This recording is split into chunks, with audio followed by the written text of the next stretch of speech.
Hello friends, welcome to my second innings. ఈ రోజు మన రెసిపీ చేపల పులుసు.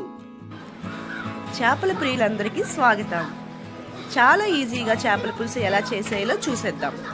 ఫిష్ని శుభ్రంగా వాష్ చేసుకుని ఇందులో కొంచెం కారం, కొంచెం పసుపు, కొంచెం సాల్ట్ వేసుకుని పక్కన పెట్టుకోవాలి. ఇలా చేస్తే ఫిష్ పాడైపోకుండా ఉంటుంది. ఇప్పుడు 3 ఉల్లిపాయలు, 3 పచ్చిమిరపకాయలు, కొంచెం చింతపండు తీసుకుందాం. చింతపండులో కొంచెం వాటర్ వేసి పక్కన పెట్టుకుందాం. ఇప్పుడు మనం తీసుకున్న 3 ఉల్లిపాయల్లో 2 ఉల్లిపాయలు కట్ చేసుకోండి. ఇంకొక ఉల్లిపాయ మసాలా పేస్ట్ చేసుకుందాం. ఈ మసాలా పేస్ట్ కోసం 1 ఉల్లిపాయ, 1 వెల్లుల్లిపాయ, 1.5 స్పూన్ జీలకర్ర, 3 స్పూన్ల ధనియాలు, 2 స్పూన్ల గసగసాలు. గసగసాలు ఏ మాత్రం స్కిప్ చేయొద్దండి, కంపల్సరీ వేయాలి.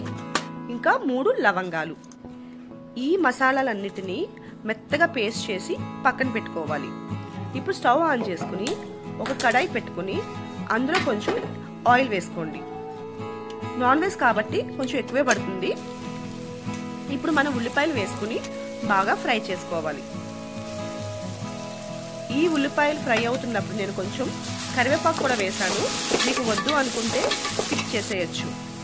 ఇందులో కొంచెం సాల్ట్ వేసుకుంటే ఆనియన్స్ చాలా త్వరగా ఫ్రై అయిపోతాయి. ఆనియన్స్ ఫ్రై అయిపోయాక మసాలా పేస్ట్ మొత్తం వేసి ఒక 5 మినిట్స్ కుక్ చేయండి. కొంచెం ఆయిల్ పైకి కనిపించాలి, ఇంకా పచ్చివాసన కూడా పోవాలి.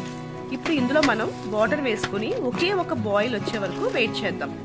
ఒక బాయిల్ రాగానే ఫిష్లన్నిటినీ ఒకేసారి కాకుండా ఇలా 1 by 1 వేసుకుని ఏ మాత్రం గరిటె పెట్టకుండా క్లాత్ తీసుకుని కడాయి పట్టుకుని ఇలా అటు ఇటు కలుపుతూ మసాలా మొత్తం ఫిష్కి అంటేలాగా చేసి మూత పెట్టేయండి. ఒక 5 మినిట్స్ కుక్ చేయండి, ఓవర్ కుక్ చేయొద్దు.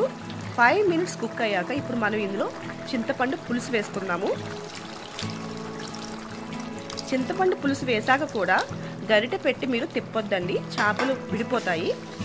సో మనం క్లాత్ తీసుకుని సేమ్ అలానే కడాయిని అటు ఇటు కదుపుతూ చింతపండు పులుసు కూడా ఈవెన్గా స్ప్రెడ్ అయ్యేలాగా ఫిష్లకు పట్టేలాగా కలుపుకోవాలి.